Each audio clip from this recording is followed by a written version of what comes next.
ఒక night watchman దేని కొరకు కనిపెడతాడంటే వేకువ కొరకు కనిపెడతాడు. ఎందుకంటే తెల్లవారితే తన డ్యూటీ అవుతుంది. రాత్రంతా కూడా ఆయన ఉదయం అవ్వటం ఎప్పుడవుతుంది అని దాని కొరకు కనిపెడతాడు. ఒక గర్భిణీ స్త్రీ బిడ్డను ప్రసవం అవటం కొరకు కనిపెడతా ఉంటారు.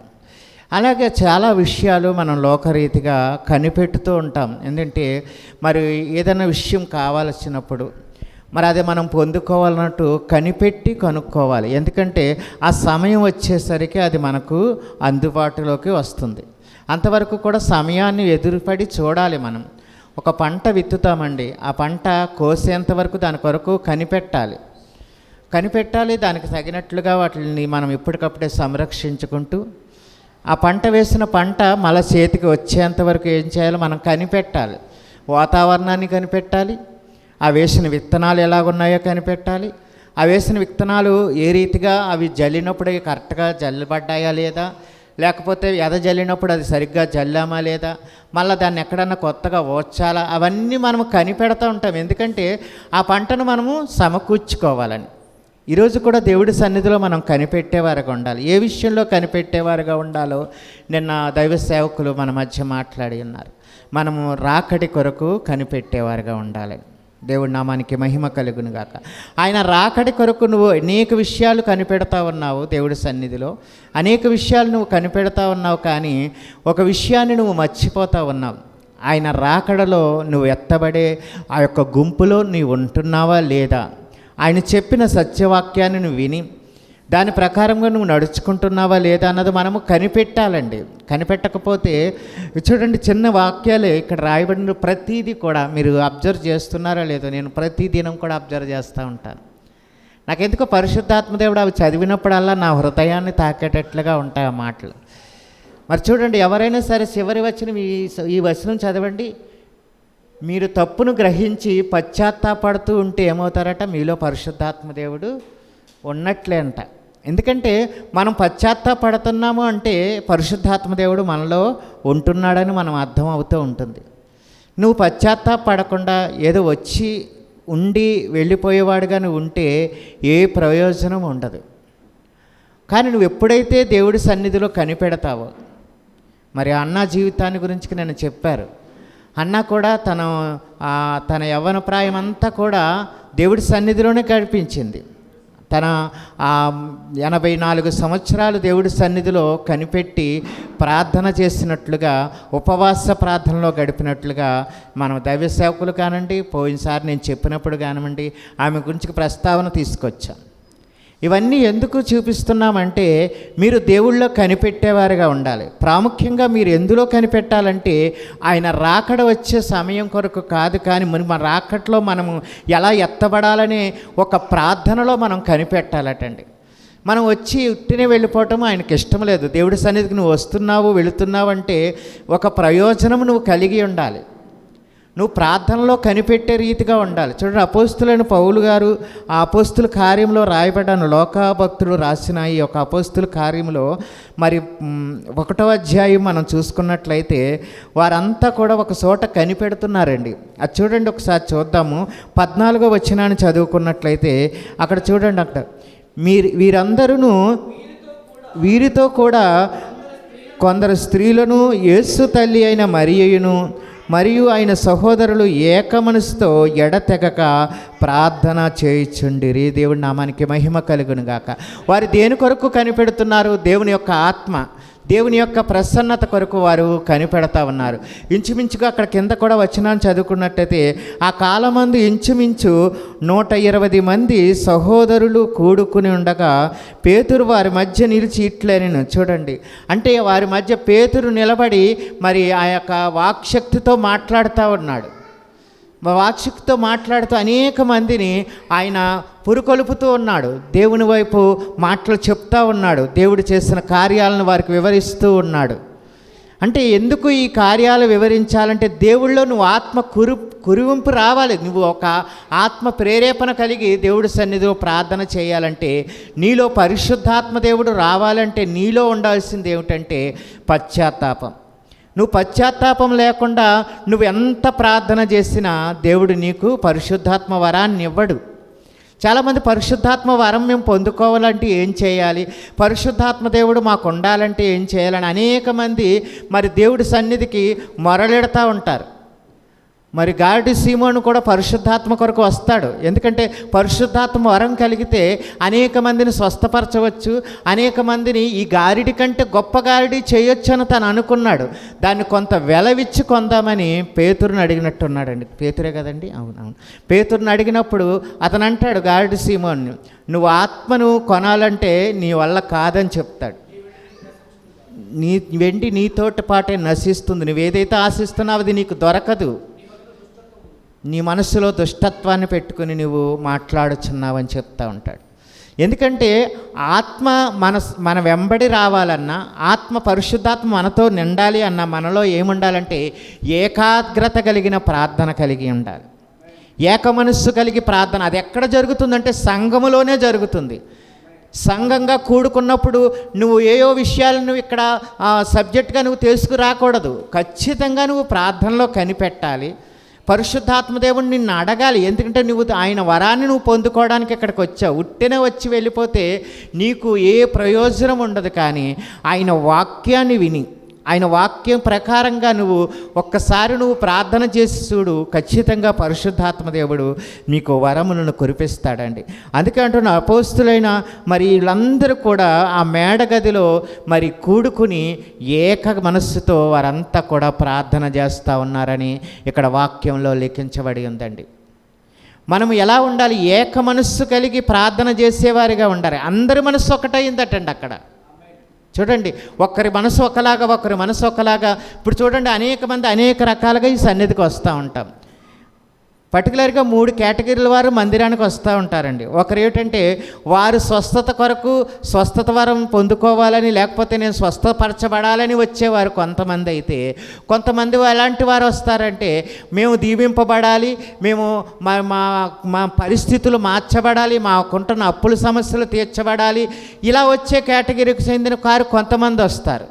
ఇంకొంతమంది వస్తారండి, వారంతా కూడా దేవుడి మాటలు శ్రద్ధగా వినాలని, దేవుడి వాక్యాన్ని అనుసరించాలని, మరి అలాంటి విషయాల కొరకు కనిపెట్టడం కొరకు దేవుడి సన్నిధికి వస్తారు. దేవుడి నామానికి మహిమ కలుగును గాక. ఇలా 3 కేటగిరీలు గల వ్యక్తులు సన్నిధికి వచ్చి ప్రార్థన చేసుకుంటూ ఉంటారు. అంటే వారు అడిగినది ఇవ్వడని కాదు, కానీ దేవుడు ప్రతి అవసరతను కూడా తీర్చే దేవుడై ఉన్నాడు. దేవుడి నామానికి మహిమ కలుగును గాక. ఈరోజు నువ్వు పరిశుద్ధాత్మ కొరకు ఏక మనస్సు కలిగి ప్రార్థన చేయాలంటే అందరి మనస్సు ఒక్కటవ్వాలంటున్నాడు. చూడండి, అందరి మనస్సు, ఒకరి మనస్సు ఒకరి మనస్సు ఒక్కలాగా ఉండటం కాదు, కానీ ఏక మనస్సు కలిగి వీళ్ళు ప్రార్థన చేసినట్టు, ఎడతెగక ప్రార్థన చేసినట్లుగా మనకిక్కడ వాక్యంలో చెప్తా ఉన్నారు. అంటే ఏక మనస్సు అంటే అందరిది కూడా ఒకటే ఆత్మ. వారందరూ కూడా దేవుడు రాకడ కొరకు కనిపెడతా ఉన్నారు. ఆయన మీరు యెరూషలేములోనికి వెళ్ళి మీరు కనిపెట్టండి అని చెప్పాడు దేవుడు. ఆ రీతిగానే కనిపెడతా ఉన్నారు. ఆ సమయం వచ్చింది. ఆ సమయం వచ్చినప్పుడు వారంతా కూడా మేడగదిలో కూర్చుని మరి పరిశుద్ధాత్మ కొరకు వారు ప్రార్థన చేసినప్పుడు ఒక బలమైన గాలి ఆ యొక్క మేడగదిని తాకిందటండి. దేవుడి నామానికి మహిమ కలుగును గాక. ఎప్పుడైతే ఆ బలమైన గాలి ఆ మేడ మీద తగిలిందో మరుక్షణమే అందరి నాలుకలు విభజింపబడి మరి వాక్శక్తి కొలది వారందరూ కూడా వారి ఆ భాషల్లో మాట్లాడటం ప్రారంభించారండి. అన్య భాషల్లో మాట్లాడటం. మన భాషే కాదండి, అనేక భాషల్లో అక్కడ ఉంటున్న వారు అనేక మరి మనకు కనిపిస్తూ ఉంటాయండి. ఎదరికి వెళ్ళినట్లయితే మనకి ఆ 2వ అధ్యాయంలో కనిపిస్తూ ఉంటే వారు అనేక మంది మరి ఆయా దేశాల నుండి వచ్చిన వారు ఉన్నారు, యెరూషలేముకి వచ్చారు. వారందరూ కూడా వింటున్నారు వాళ్ళు ఏం మాట్లాడుతున్నారో. వారందరికీ కూడా అర్థమవుతుంది. అంటే వారి భాషలో వారితో మాట్లాడుతున్నారు. వీరు గలిలయులు కాదా, వీరు మరి నోటి మాన్యము గలవారు కదా, వీళ్ళు చదువులేని విద్యలేని పామరులు కదా అని వాళ్ళు అనుకుంటూ ఉన్నారు. అయితే కొంతమంది అనుకుంటున్నారు వీరు కొత్త మద్యమును సేవించి వీరు మాట్లాడుచున్నారని అంటున్నారండి. ఇక్కడ దేవుడు ఒక మాట చెప్తున్నప్పుడు ఆ మాటకు లోబడి వారందరూ కూడా పరిశుద్ధాత్మ కొరకు కనిపెట్టి ప్రార్థన చేస్తున్నారు. ఈరోజు నువ్వు దేవుడి సన్నిధికి వస్తున్నావంటే ప్రార్థనలో కనిపెట్టేవాడిగా నీవు ఉండాలని ప్రభు పేరట మనవి చేస్తూ ఉన్నాను. దేవుడి నామానికి మహిమ కలుగును గాక. మనం ఎలాంటి వాటి కొరకు కనిపెట్టాలంటే యెహోవా కొరకు కనిపెట్టువాడు మరి నూతన బలాన్ని పొందుకుంటాడండి. ఇర్మియా భక్తుడు మాట్లాడుతూ అంటాడు, మరి 14వ అధ్యాయము ఇర్మియా గ్రంథము 14వ అధ్యాయము తెరిచినట్లయితే అక్కడ చక్కటి మాట రాయబడి ఉంటుంది. 22వ వచనాన్ని చదువుకుందామండి.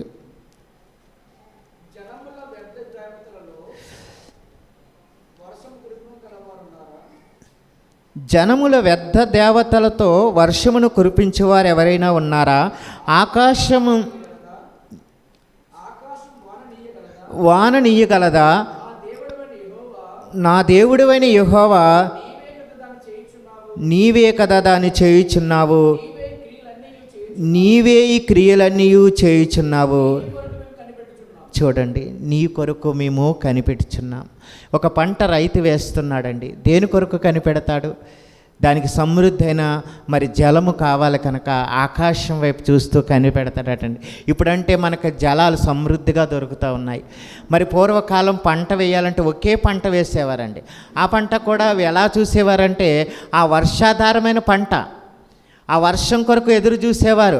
ఆ వర్షపు తొలకరి వాన కురిచినప్పుడు ఆ భూమి దున్నుకుని ఏం చేసేవారంటే మళ్ళా రెండవ వాన వచ్చేసరికి అది తడుపుతే మరి కాస్త మొలకలు పైకి వస్తాయని ఎదురు చూసేవారటండి. దేవుడి నామానికి మహిమ కలుగును గాక. ఈరోజు సమృద్ధైన జలాన్ని దేవుడు ఇవ్వాలన్నా, సమృద్ధైన వర్షాన్ని ఇవ్వాలంటే అది ఎవరి వల్ల కూడా కాదు అని చెప్తా ఉన్నాడు ఇక్కడ ఇర్మియా భక్తుడు. చెప్తూ అంటున్నాడు చివరికి వచ్చేసరికి అది దేవుని యొక్క కనిపెట్టిన వారికి మాత్రమే అది లభిస్తుందని చెప్తా ఉన్నాడు. దేవుడి నామానికి మహిమ కలుగును గాక. మనం ఎలాంటి వాటి కొరకు కనిపెడుతూ ఉంటే యెహోవా కొరకు కనిపెట్టువాడు నూతన బలాన్ని పొందుకుంటాడటండి. నూతన బలాన్ని అంటే ఈ పాత బలం నీకు సరిపోదు. ఒక నూతనమైన బలం అంటే ఆయన ఆత్మ, పరిశుద్ధాత్మ నిన్ను కమ్ముకున్నప్పుడు నువ్వు నూతనమైన బలాన్ని పొందుకుంటావు. నువ్వు కనిపెడతా ఉన్నావా పరిశుద్ధాత్మ కొరకు? చాలామంది పరిశుద్ధాత్మ దేవుడు నాతో మాట్లాడటం లేదండి, నేను ఎంతగానో ప్రార్థన చేస్తున్నాను, నా మొర ఆయన ఆలకించటం లేదు, నా మొర వినటం లేదు అని మాట్లాడుతూ ఉంటారు చాలామంది. అంటే పరిశుద్ధాత్మ దేవుడు అంటే ఏదో నిన్ను కుదుపుతూ ఊపుతూ వచ్చేవాడు కాదండి. ఆయన వాక్శక్తితో నీతో మాట్లాడతాడు. వాక్శక్తితో మాట్లాడి ఆయన నిన్ను ఏం చేస్తాడంటే నువ్వు వాక్య శక్తితో నువ్వు మాట్లాడే బలాన్ని ఆయన ఇస్తాడు. ఈరోజు నేను ఇక్కడ నిలబడి ఇలా మాట్లాడగలుగుతున్నానంటే నేనేదో గొప్పవాడిని, మరి మీకంటే ఒక ఉన్నతమైన స్థితిలో ఉన్నవాడిని అయితే కాదు, కేవలం మీకంటే చిన్న స్థితిలో ఉన్నవాడిని. కానీ ఈరోజు దేవుడి సన్నిధిలో ఇటు రీతిగా నిలబడి మరి ఈ వాక్యాన్ని చెప్పగలుగుతున్నానంటే అది కేవలం పరిశుద్ధాత్మ వరము నాపై ఉంచుతున్నాడు కనుకనే నేను మాట్లాడగలుగుతున్నాను. చూడండి, చాలామంది మాకు వరం లేదంటే ఆయన మీకేం ప్రత్యేకంగా వరాలు తీసుకొచ్చి ఇవ్వడు. మీరేం చేయాలి? దేవుడి సన్నిధిలో కనిపెట్టాలి. ఆయన పరిశుద్ధాత్మ వరం కొరకు నువ్వు కనిపెట్టే, ఎప్పుడైతే నువ్వు కనిపెడతావో దేవుడు నీకు సహాయం చేసేవాడుగా ఉన్నాడు. దేవుడి నామానికి మహిమ కలుగును గాక. రెండవదిగా చూసుకున్నట్లయితే దేవుని మాట కొరకు కనిపెట్టేవారుగా ఉండాలంటండి. కీర్తన గ్రంథం తీద్దామండి. కీర్తన 119వ కీర్తన 119వ కీర్తన 82వ వచనాన్ని చదువుకుందామండి. 119వ కీర్తన 82వ వచనం.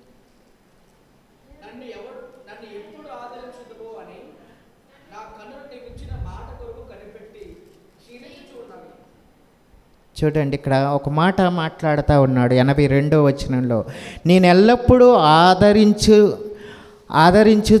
చదనని అని నా కన్నులు నీవిచ్చిన మాట కొరకు కనిపెట్టి క్షీణించుచున్నవి అంటున్నాడు.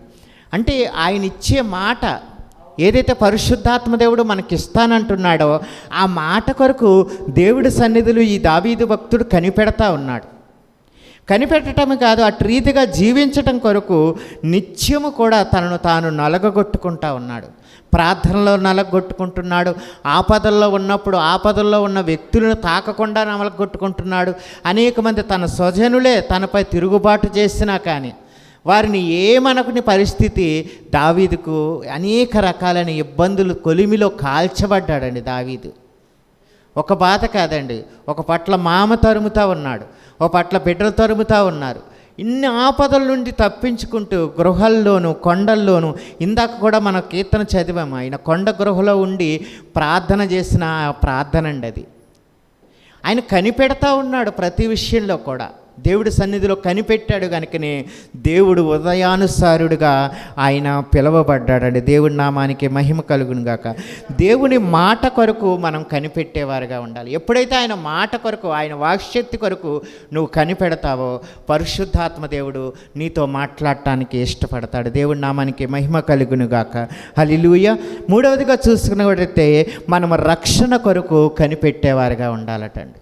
రక్షణ కొరకు కనిపెట్టేవారుగా ఉండాలి. విలాపవాక్యము 3వ అధ్యాయము, విలాపవాక్యము 3వ అధ్యాయము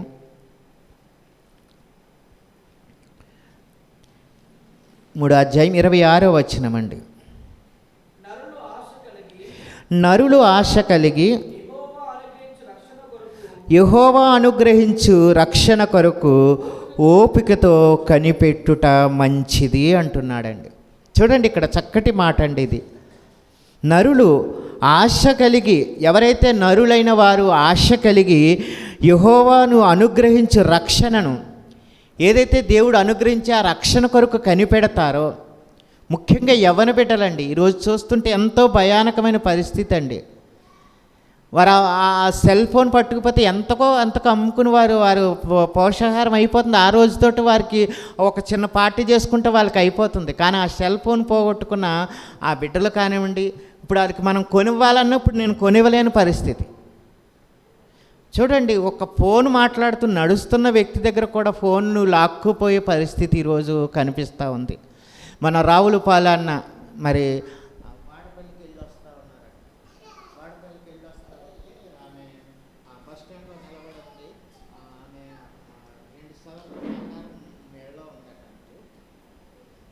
చాలామంది పోలీసులు హెచ్చరికలు ఇస్తూ ఉన్నారు, మీరు బంగారాన్ని బయటకు తీసుకురావద్దు, బంగారం వేసుకుని మీరు బయట తిరగవద్దు అని చెప్తా ఉన్నారు.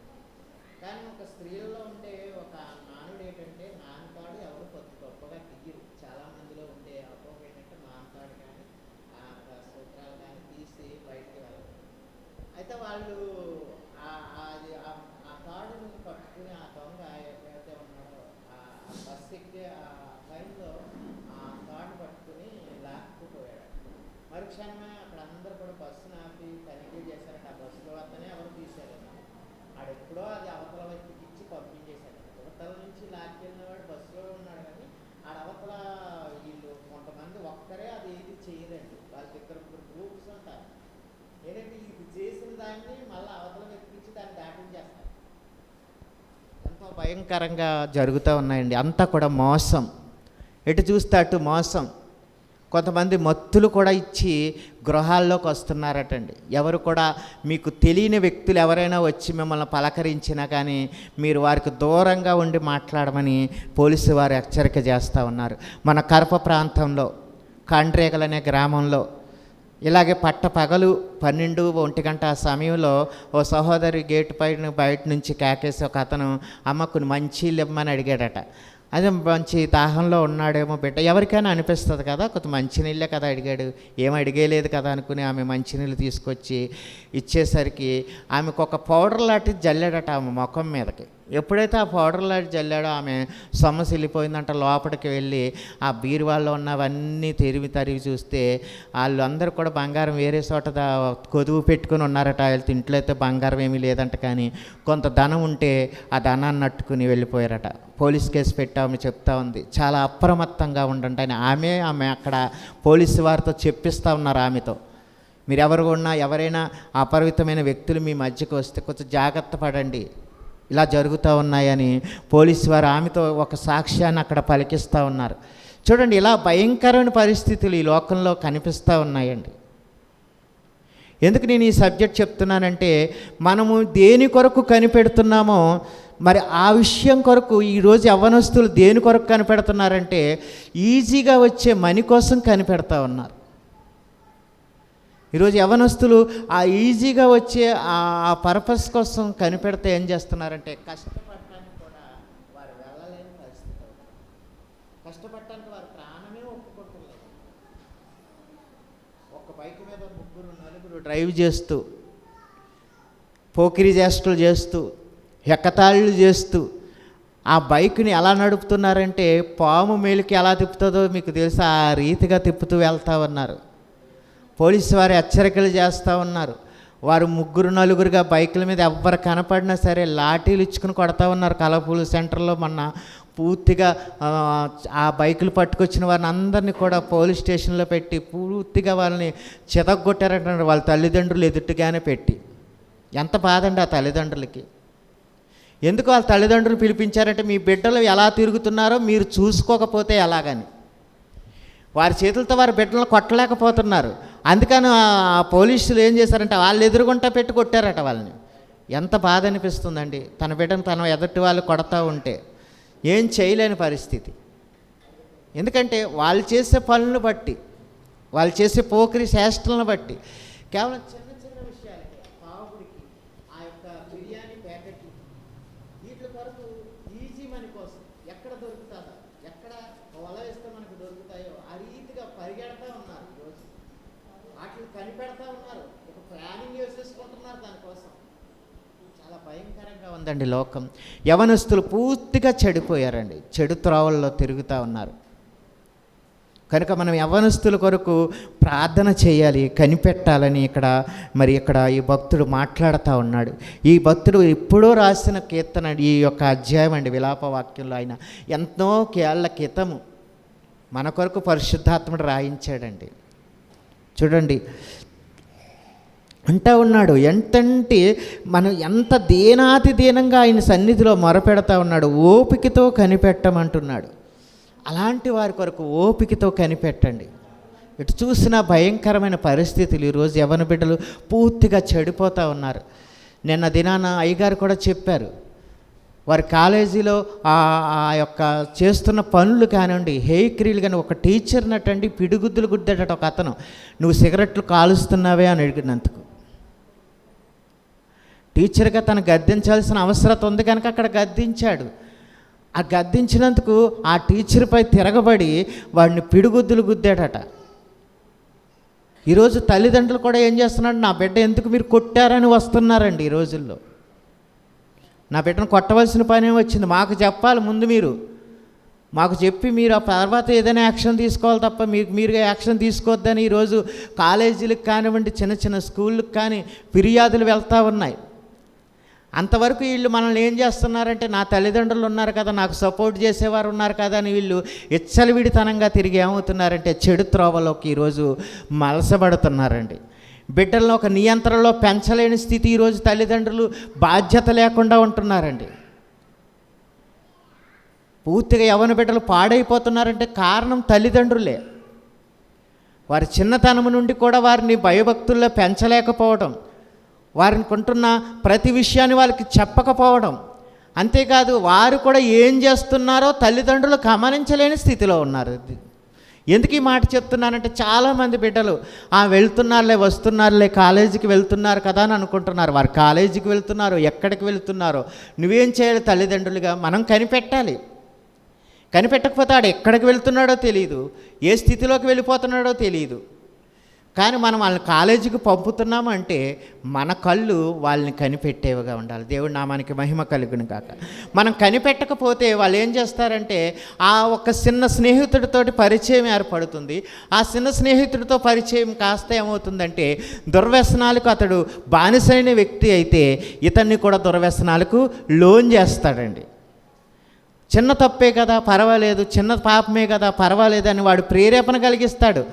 ఇది చాలా బాగుంటుంది, చిన్నగా అలవాటు చేసుకుంటే ఇదేం పెద్ద ఏం అవ్వదు, నువ్వేమైనా జీవితాంతంగానే కాలుస్తావా లేకపోతే జీవితాంతంగా దీంతో ఉంటావా అని ఈరోజు మత్తు పానీయాలు కూడా అలవాటు చేసే స్నేహితులు, చెడ స్నేహితులు అనేక మంది మనకు కనిపిస్తూ ఉంటారండి. ముఖ్యంగా కాలేజీ పిల్లలు చెడు త్రోవలో తిరుగుతూ ఉన్నారండి.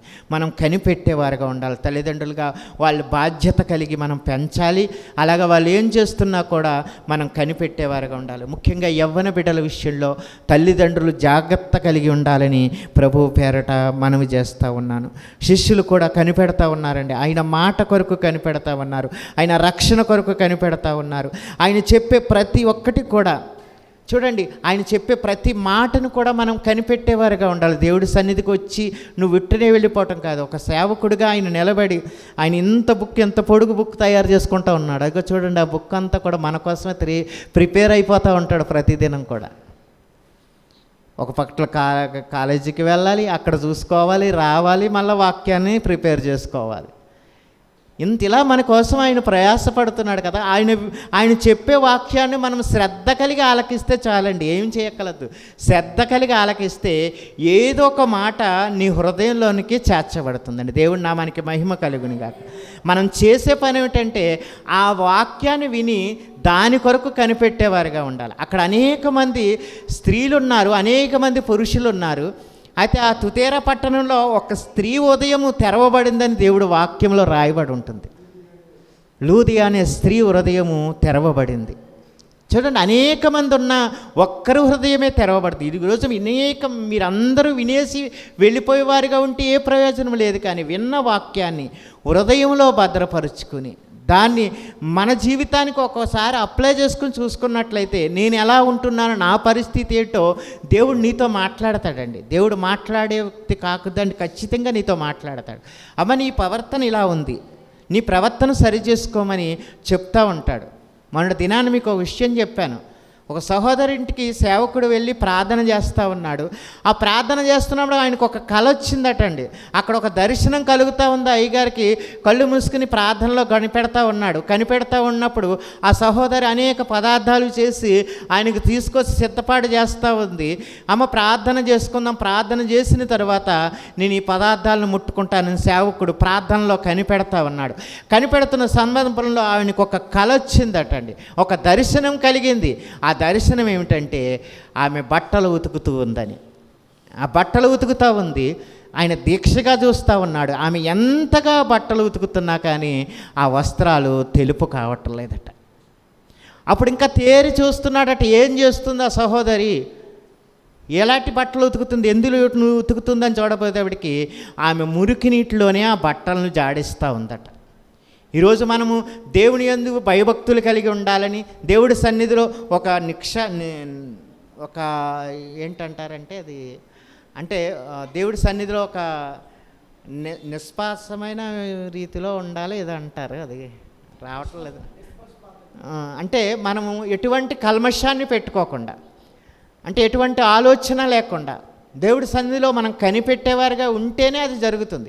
ఈమె అదే చేస్తూ ఉంది, అన్నీ కనిపెడుతుంది, కానీ ఆమెలో ఏదో లోపం కనిపిస్తూ ఉంది. దైవ సేవకుడికి ఆమెతో మాట్లాడటం ప్రారంభించాడు. అమ్మ నీలో ఏదో చిన్న లోపం నాకు కనిపిస్తూ ఉంది, నీ గృహంలో ప్రార్థన కరువై ఉంది, లేకపోతే నీ గృహంలో లేకపోతే ఒక పాపము అంటాడుతూ ఉందో, లేకపోతే నీ గృహంలో ఒక లేని సాతాను శక్తులు ఆవరించి నీ గుమ్మం ముందు ఉన్నాయో తెలియదు, కానీ నాకు ఈ దర్శనం కలిగిందమ్మా. కనుక నీ వస్త్రాన్ని పులుముకోవటం అంటే నీ రక్షణనే ఈ వస్త్రాన్ని నువ్వు ఎలాంటి నీటిలో శుభ్రపరుచుకోవాలంటే యేసు రక్తంలో నువ్వు శుభ్రపరుచుకోమని ఆమెకు సెలవిచ్చి వచ్చాడటండి. దేవుడి నామానికి మహిమ కలుగును గాక. ఆమె మరుక్షణమే ఆ యొక్క మాటను బట్టి ఆమె వస్త్రాలను శుభ్రపరుచుకుందటండి. దేవుడి నామానికి మహిమ కలుగును గాక. మన పాపమును విడిచిపెడితే ఆయన ఎంతైనా నమ్మదగిన వాడు కనుక మనకు ఎల్లకాలం కూడా తోడుగా ఉంటాడండి. నీలో పాపం ఉంటే ఆయన ఎన్నడూ కూడా నీకు ముఖము కూడా చూపించడటండి. యెషయా భక్తుడు యెషయా గ్రంథంలో రాయిస్తాడు, నీకును నాకును మధ్య పాపమనే అడ్డుగోడ ఉందంటాడు. అంటే ఆ పాపమనే అడ్డుగోడను మనం తొలగించాలి. ఎప్పుడైతే ఈ పాపమనే అడ్డుగోడను తొలగించే ఆయన కొరకు కనిపెడతామో ఆయన మనకు సహాయం చేసే దేవుడై ఉన్నాడు. దేవుడి నామానికి మహిమ కలుగును గాక. అందుకే దేవుని సన్నిధిలో మనం కనిపెట్టే విషయంలో చాలా జాగ్రత్తగా ఉండాలండి. ఏ విషయమందు నువ్వు బిడ్డల కొరకు ప్రార్థన చేస్తున్నావా, నీ బిడ్డల భవిష్యత్తు కొరకు నువ్వు కనిపెడుతూ ఉన్నావా? చూడండి, బిడ్డలు చదివిస్తారు, అన్నీ చదివించినా కానీ వారి భవిష్యత్తు వారి చేతుల్లో ఉండదు. ఎందుకంటే వారు సరైన త్రోవలో నడిస్తే వారి భవిష్యత్తు కరెక్ట్గా ఉంటుంది. ఒకవేళ చెడు మార్గంలో నడిస్తే మరి వారు ఎంతగా మనం మారుద్దామన్నా వారిని మార్చలేమండి. ప్రతిదినం కూడా మన బిడ్డను పంపుతున్నాము అంటే మనము కనిపెట్టేవారుగా ఉండాలండి. మన బిడ్డలనే కాదండి, ఎవరినైనా సరే మనకు కన్న బిడ్డలే కానివ్వండి, మనవాళ్ళు అవనివ్వండి, మనవరాళ్ళు అవనివ్వండి, మనం కనిపెట్టాలి. వాళ్ళని ఎలా వెళ్తున్నారు, ఎలా వస్తున్నారు, నియంత్రణగా వాళ్ళు వెళుతున్నారా, కాలేజీకి లేకపోతే స్కూల్కి వెళ్తున్నారా, వాళ్ళు ఎలా చదువుతున్నారు, ఎప్పటికప్పుడు నువ్వు గమనించేవాడిగా ఉండాలి. వెళ్తున్నారులే వస్తున్నారులే మనం వచ్చినప్పుడు కాస్త అన్నం పెడుతున్నాం పంపేస్తున్నాం అంటే కాదండి. వారు ఏం చేస్తున్నారో, ఎలా మసులుకుంటున్నారో, అక్కడ ఎలాగుంటున్నారో మనము కనిపెట్టేవారుగా ఉండాలి. తల్లిదండ్రులకి బాధ్యత ఎక్కువగా ఉందండి ఈ రోజుల్లో. తల్లిదండ్రులుగా మనం బిడ్డలను కంటమే కాదండి, వారిని సరిగ్గా పోషించి వాళ్ళని భవిష్యత్తు వారికి దిద్దకపోతే వారు ఏమంటారంటే, తిరాకరి నిన్నేమంటారంటే, నా తల్లిదండ్రులు నా జీవితాన్ని నాశనం చేశారు. ఒకటే మాట. ఇంతగా వాళ్ళని మనం చిన్నతనం నుంచి పెంచి పెరగదీస్తే ఒకటే మాట అంటారు, మీరు ఏం చేశారు నా కోసం, ఏం ఇచ్చారు మాకు, ఇలా మాట్లాడేవారు ఈరోజు ఉన్నారండి. కనుక వారిని మనం ఏం చేస్తున్నారో, ఎలా మసులుతున్నారో ఖచ్చితంగా కనిపెట్టాలండి. కనిపెట్టకపోతే వారి బిడ్డల భవిష్యత్తు మరి చేజారే అవకాశం, చాలా దయనీయమైన స్థితిలో ఈరోజు యవ్వన బిడ్డలు ఉన్నారండి. నాలుగోదిగా చూసుకున్నట్లయితే ఉగ్రత దినముల కొరకు కనిపెట్టేవారుగా ఉండాలటండి. ఉగ్రత దినాలు రాబోతూ ఉన్నాయి, ఎంతో భయంకరమైన ఉగ్రత దినాలండి. జకరియా గ్రంథంలో రాయబడి ఉంటుందండి. ఏవేలు గ్రంథం తీద్దామండి. ఏవేలు గ్రంథము 2వ అధ్యాయము 31వ వచనం.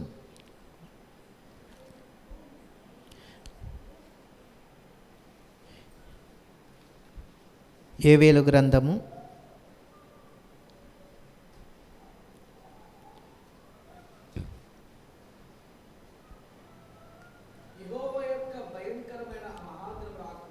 చూడండి, యెహోవా యొక్క భయంకరమైన ఆ మహాదినము రాకమునుపు సూర్యుడు తేజోహీనుడవును, చంద్రుడు రక్తవర్ణమగును. చూడండి, ఈ పాట కూడా నేను చాలాసార్లు సంఘాల్లో పాడిన పాటనండి. అది ఆ రోజు యేసయ్య ఉగ్రత రోజు, 7 ఏండ్ల శ్రమల రోజు, పాపులంతా ఏడ్చే రోజు. అది ఆ రోజు యేసయ్య ఉగ్రత రోజు, 7 ఏండ్ల శ్రమల రోజు, పాపులంతా ఏడ్చే రోజు. అది ఆ రోజు సూర్యుడు నలుపయ్యే రోజు, చంద్రుడు ఎరుపయ్యే రోజు, సూర్యుడు నలుపయ్యే రోజు, చంద్రుడు ఎరుపయ్యే రోజు, భూకంపం కలిగే రోజు, కులేకారచే రోజు, భూకంపం కలిగే రోజు, దిక్కులేకారచే రోజు, ఆ రోజు శ్రమ నుండి తప్పించే నాథుడు లేడు, ఆ రోజు శ్రమ నుండి తప్పించే నాథుడు లేడు. అదే ఆ రోజు. దేవుడి నామానికి మహిమ కలుగును గాక. అవునండి, ఆ ఉగ్రత దినము రాబోతూ ఉంది. ఎంతో భయానకమైన పరిస్థితులు మన ముందు రాబోతూ ఉన్నాయి. చూడండి, ఒక పక్కన యుద్ధాలు జరుగుతూ ఉన్నాయి, ఒక భయంకరమైన పరిస్థితులు ఈరోజు వస్తూ ఉన్నాయి. ప్రతి పరిస్థితిని కూడా ఎదుర్కొని ముందుకు వెళ్ళేవారుగా క్రైస్తవులు ప్రతి విషయంలో కూడా కనిపెట్టేవారుగా ఉండాలి. నేను సేవకుడు ఎందుకైతే ఆ విషయం చెప్పాడో, నేను అనేక విషయాలు తడుముకుని ఇక్కడికి వచ్చి తీశాను, కానీ నాకు ఇదొక్కటే దేవుడు చూపించాడండి. దేవుడి నామానికి మహిమ కలుగును గాక. నేనేమీ ప్రిపేర్ కాలేదండి, నేనేమీ ప్రిపేర్ కాలేదు. కేవలం ఇక్కడికి వచ్చిన తర్వాత కేవలం కొద్ది నిమిషాల్లోనే ఈ వాక్యం తీసి, నేను ఆల్రెడీ ఇది చెప్పిన వాక్యమే కనుక దీని విషయమే నేను కనిపెట్టి చిన్న ప్రార్థన చేసుకుని మరి చెప్పడం జరిగిందండి. మనం ఎప్పుడైనా సరే ఏ విషయంలోనే మనము కనిపెట్టేవారిగా ఉండాలి. ఉగ్రత దినాలు రాబోతూ ఉన్నాయి. ఆ ఉగ్రత దినాల నుండి మనం తప్పించబడాలి అంటే మరి దేవుడి సన్నిధిలో కనిపెట్టేవారిగా ఉండాలి. చూడండి, మిరియాము మాట్లాడుతూ ఉంటుంది. ఒకసారి మిరియాము మాట్లాడుతున్న మాటలు మనకు కనిపిస్తూ ఉంటాయి. సంఖ్యాకాండం 12వ అధ్యాయం. వారు సేవకుని పట్ల విమర్శ మాటలు మాట్లాడతారండి. విమర్శ మాట్లాడిన మరుక్షణమే ఆమె ఏమవుతుందంటే మరి తెల్లని కుష్టి ఆమెకు ఏర్పడుతుందండి. 7 దినాలు ఆమె దేవుడి సన్నిధికి దూరం అవుతుందండి. సంఖ్యాకాండము 12వ అధ్యాయము తీసినట్లయితే 12వ అధ్యాయము 9 నుండి 11 వచనాలు చదువుకున్నట్లయితే అక్కడ రాయబడి ఉంటుందండి. యెహోవా కోపము వారి మీద రగులుకొనగా ఆయన వెళ్ళిపోయెను. మేఘము ప్రత్యక్ష గుడారం మీద ఎత్తబడెను. అప్పుడు మిరియాము, చూడండి, హిమము అంటే తెల్లని కృష్టు కలిగిందటండి. అహరోను మిరియాము వైపు చూసి ఆమె కుష్టి గలదిగా కనపడెను. అహరోను, అయ్యో నా ప్రభువా, మేము అవివేకులము, పాపులమైన మేము చేసిన ఈ పాపము మా మీద మోపవద్దు. నా తల్లి తన గల్లి గర్భములో నుండి పుట్టిన సగం మాంసము క్షీణించిన శిశువు శవము వలె ఆమెను ఉండనీయుకుడి మోషేతో చెప్పగా, మోషే ఎలుగెత్తి, దేవా,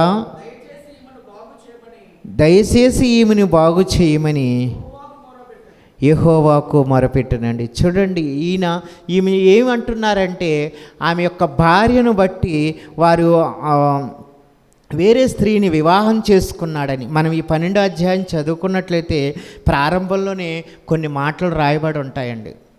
అక్కడ దేవుడే మాట్లాడతాడు వాళ్ళతోటి. చూడండి, మీరు ఈ మాటలు చెప్పవద్దంటాడు వాళ్ళతో. చూడండి, యెహోవా, చూడండి ఇక్కడ కనిపిస్తున్న, మోషే కూషు దేశపు స్త్రీని పెళ్లి చేసుకుని ఉండెను కనుక ఆమె పెళ్లి చేసుకుని వచ్చిన ఆ స్త్రీని బట్టి మిరియాము అహరోనులు అతని విరోధముగా మాట్లాడసాగిరి. చూడండి, ఆమె వేరే దేశస్తురాలని పెళ్లి చేసుకున్నాడని, అన్య స్త్రీని వివాహం చేసుకుని వచ్చాడని వారు దాన్ని బట్టి ఏం చేస్తున్నారంటే తన తమ్ముడిని హేళన చేస్తూ ఉన్నారు, అవమానపరుస్తూ ఉన్నారు. అయితే అక్కడ చూడండి, వారు మోషే చేత మాత్రమే అహరోను అతని విరోధముగా మాట్లాడిరి.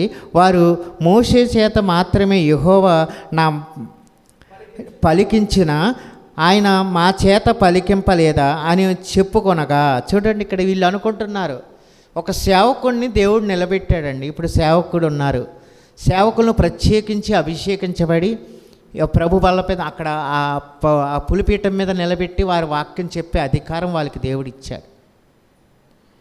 ఖచ్చితంగా వారు అక్కడ నిలబడి వాక్యం చెప్పాలి. ఎందుకంటే వారు అభిషేకించబడ్డారు ఒక సేవకులుగా, ఒక కాపరిగా, ఒక సంఘానికి కాపరిగా, ఒక సేవకునిగా. ఆయన మాట్లాడుతున్నది ఏదైనా సరే నువ్వు శ్రద్ధ కలిగి ఆలకిస్తే ఆ మాట ద్వారా దేవుడు మిమ్మల్ని నడిపిస్తాడు.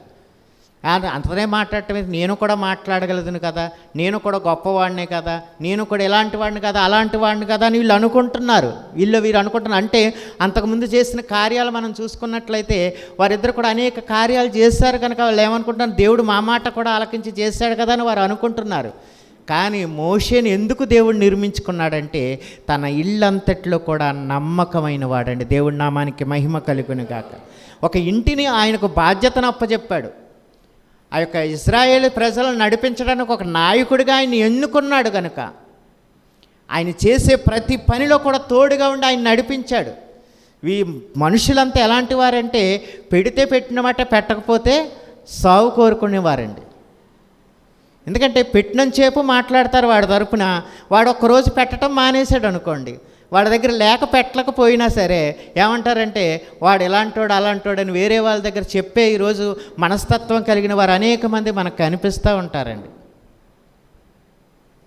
పెడితే పెట్టిన మాట, లేకపోతే పెట్టిన మాట మాట్లాడేవారు. ఎందుకంటే దేవుని ఒక సేవకుడిని, ఓ రిషప్పుని మీకు నిలబెట్టాడు అంటే ఆయన ద్వారా మనము వాక్యాలు వింటున్నాము, మనం బలపరుచుకోవాలి.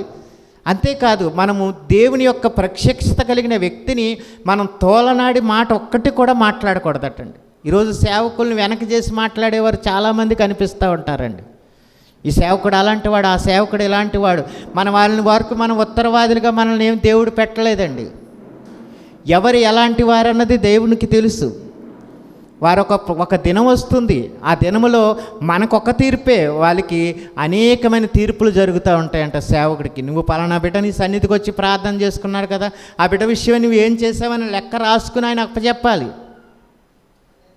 ఒక సేవకుడి బాధ్యత ఎంతదంటే, ఒక్క గొర్రె పిల్ల కోసం ఎలాగైతే ఒక కాపరి ఎతుకాడో అటు రీతిగా సేవకుణ్ణి ఒక నిలబెట్టిన వ్యక్తి ఒక్క గొర్రెపిల్ల తప్పిపోయినా తన ప్రాణం విలవిల్లాడిపోతుందండి. ఎందుకంటే అతను సంఘానికి వచ్చే వ్యక్తి రాకపోతే అతని కొరకు ఆ గుమ్మం కాడే ఎదురు చూస్తూ ఉంటాడు. వస్తాడు నా సహోదరుడు, వస్తాడు నా సహోదరు వస్తుందని ఎదురు చూస్తాడండి సేవకుడు. రాకపోతే వారికి ఫోన్ చేసి అడుగుతాడు, అమ్మ ఏమన్నా ఒంట్లో బాగోక రాలేదా, లేకపోతే ఏంటి నీవు ఏదైనా పనుండి ఆగిపోయావని అని పరామర్శించే ఒక అధికారిగా ఆయనకు దేవుడు అర్హత ఇచ్చాడు. కనుకనే మనల్ని పరామర్శించడానికి ఇంటికి వస్తాడు. ఒంట్లోకి బాగోకపోయినా, నీ పరిస్థితి బాగోకపోయినా, ఒక్కొక్కసారి నీ ఇంటికి వచ్చి సేవకులు ప్రార్థన చేస్తున్నారంటే వారికి ఇంట్లో కూర్చున్నా వెళ్ళిపోతుంది. వారి ఇంట్లో కూర్చుని ఉండరు. ఎందుకంటే ఇంకా అనేక మంది కొరకు ఆయనకి ఎవరైతే అవసరతలో ఉన్నారో, ప్రార్థన అవసరత ఎవరైతే కోరారో వారందరి కొరకు ఇంటికి కూడా తిరిగి వారిని పరామర్శించి వారి కొరకు ప్రార్థన చేసే అధికారం దేవుడు సేవకుడికి మాత్రమే కలిగి ఉన్నాడండి. దేవుడి నామానికి మహిమ కలుగును గాక. ఎందుకంటే సేవకుడికి ఇచ్చిన గొప్ప వరం అండి అది.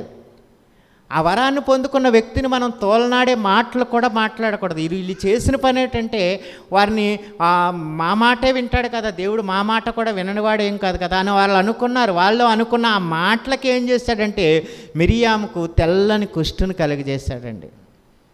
ఎంత భయంకరమైన పరిస్థితి. ఆమె మిరియాము ఒక ప్రవక్తిని, అలాంటి వ్యక్తికి అది రావటం చూసి మోషే కూడా విలవిల్లాడిపోయాడటండి. అక్కని ఆ పరిస్థితుల్లో చూసి అక్క చేసిన సేవ చూస్తే అండి నిజంగా చాలా కొనియాడబడే స్త్రీ అండి. ఆమె చిన్నతనంలోనే మోషేని జాగ్రత్తగా కనిపెట్టిందండి. అది ఎక్కడికి వెళుతుందో ఆ జమ్ము పెట్టిన కనిపెట్టిన వ్యక్తి ఆమె. ఆ యొక్క స్త్రీ దగ్గరికి వెళ్ళేంత వరకు, ఆ రాకుమారి చేతికి ఆ బిడ్డ ఎత్తుకునేంత వరకు కూడా కావలి కాసింది. తన తమ్ముడిని కాపల కాసింది.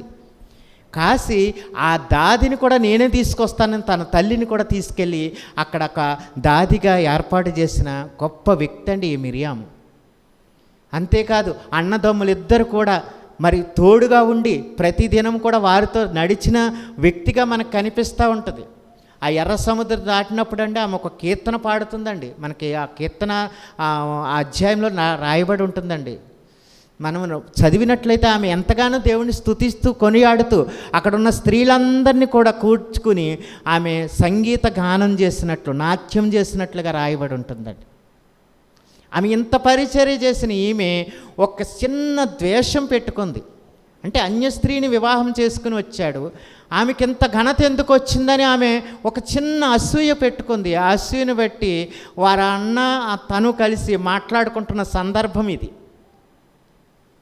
వారిలో వచ్చిన చిన్న అసూయకి దేవుడు యెహోవా వారితో ప్రత్యక్షమై మాట్లాడతాడండి. నా ఇళ్ళంతట్లో కూడా నమ్మకమైన వ్యక్తే ఆయన అని ఒక సాక్ష్యం ఇస్తాడు దేవుడు. ఈరోజు నీ కొరకు కూడా దేవుడు సాక్ష్యం చెప్పాలి. నువ్వు అలా కనిపెట్టగలుగుతున్నావా దేవుడి సన్నిధిలో? నువ్వు అటు రీతిగా కనిపెడితే ఖచ్చితంగా నీ కొరకు దేవుడు సాక్ష్యం చెప్తాడండి. యోబు గురించి దేవుడు సాక్ష్యం చెప్పడానికి ఏముందంటే ఆయనలో ఉన్న అర్హత అంతా కూడా మన 1వ అధ్యాయం 1వ వచనంలో రాయబడి ఉంటుందండి. ఆయన ఎలాంటి వాడు, ఎలాంటి నీతి కార్యములు చేసిన వ్యక్తో మనకు అక్కడ కనిపిస్తూ ఉంటుంది 1వ అధ్యాయం 1వ వచనంలోనే. అంటే ఆయన యథార్థవంతుడు, నీతివంతుడు, చెడుతనమును విసర్జించిన వాడు అంటాడు. అంటే చెడుతనం కూడా తనలో ఉంచుకోలేదు, అన్నిటిని విడిచిపెట్టాడు. దేవుని యందు భయభక్తులు కలిగిన వ్యక్తిగా ఉన్నాడు కనుకనే దేవుడు సాక్ష్యం చెప్పగలిగాడండి. దేవుడి నామానికి మహిమ కలుగును గాక. సాతానుడు ఒకసారి ఆ యొక్క సన్నిధికి వచ్చే సమయం ఒకటి తారసపడినప్పుడు, ఆ దేవదూతతో వాళ్ళతో కలిసి వచ్చినప్పుడు ఆ సాతానుతో దేవుడు మాట్లాడుతూ ఉన్నాడు. యోబు సంగతి నువ్వు ఎరిగి ఉన్నావా అని అడిగినప్పుడు ఆ యోబు గురించి నాకు తెలియకపోవడం అంటే యోబు గురించి నాకు తెలుసు అంటున్నాడు. అయితే నువ్వేం చేసావంటే వారి చుట్టూ కూడా నువ్వు కంచె వేసావు, నువ్వు ఆ కంచి తీసివేయి, నిన్ను దూషించి నిన్ను విడిచిపెడతాడని ఆయన సాతానుడు మాట్లాడుతున్నాడు. అపవాది మాట్లాడుతూ ఉన్నాడు. అపవాది మాట్లాడుతుంటే దేవుడు అన్నాడు, నువ్వేమైనా చెయ్యి, తన ప్రాణాలను తప్ప నువ్వేదైనా చేసుకో అని అధికారం ఇచ్చాడండి. మరుక్షణమే వచ్చి తనకున్న సమస్తాన్ని, తనకుంటున్న ఆస్తిని మొత్తం అంతా కూడా ఒకే దినంలో పోగొట్టేస్తాడండి. కన్న బిడ్డలను కూడా ఒకే దినంలో చనిపోతారు. తన శరీరం కూడా ఒక రకమైన కురుపులతో నిండిపోతుందండి. లాంటి పరిస్థితుల్లో ఏం చేస్తాడంటే బూడిదలో పడి ప్రార్థన చేయటం ప్రారంభిస్తాడు. దేవుడి నామానికి మహిమ కలుగును గాక. యెహోవా ఇచ్చును, యెహోవా తీసుకును, ఆయన నామమునికే మహిమ చెల్లును గాక అంటాడండి. ఇలా ఎవరు చెప్పగలరండి? నీకు చిన్నది పోతేనే ఈరోజు మనం ఎంతగానో విలువళ్ళాడిపోతాం. ఆ వస్తువు మళ్ళీ సంపాదించుకోవడానికి ఎంత టైం పట్టేస్తుందని మనం ఆలోచిస్తూ ఉంటాం.